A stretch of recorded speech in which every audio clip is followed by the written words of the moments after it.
लाडकी बहीण योजना ही जी महायुतीच्या सरकारकडून राबवली जाते, ही कायमस्वरूपी राबवण्याच्या दृष्टिकोनातूनच आहे.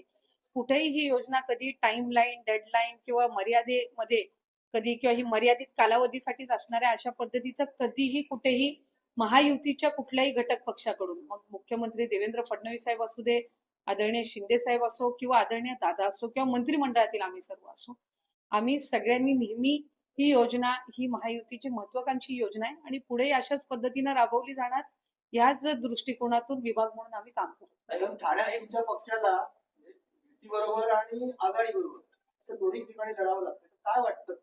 जसं की बाबा पुण्यात तुम्ही वेगळं चित्र निर्माण केलं, तसं इथे का नाही होऊ शकत?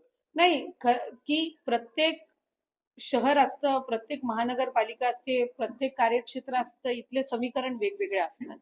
शेवटी आज आम्ही सुद्धा सुरुवातीला महायुतीमध्ये आम्हाला त्या ठिकाणी जागा मिळावी यासाठी प्रामाणिक प्रयत्न केले. पण कार्यकर्त्यांची निवडणूक असते.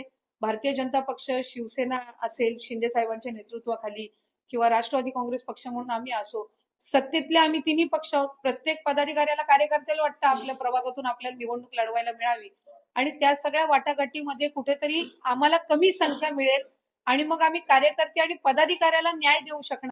नमस्कार लाडक्या बहिणींनो, लाडक्या बहिणीसाठी अतिशय महत्त्वाची अशी बातमी आलेली आहे. लाडक्या बहिणींनो, आपल्या सर्वांनाच माहिती आहे की मकर संक्रांतीच्या पूर्वी राज्य सरकार लाडक्या बहिणींना 3,000 रुपये, 2 महिन्याचे 1,500 रुपये असे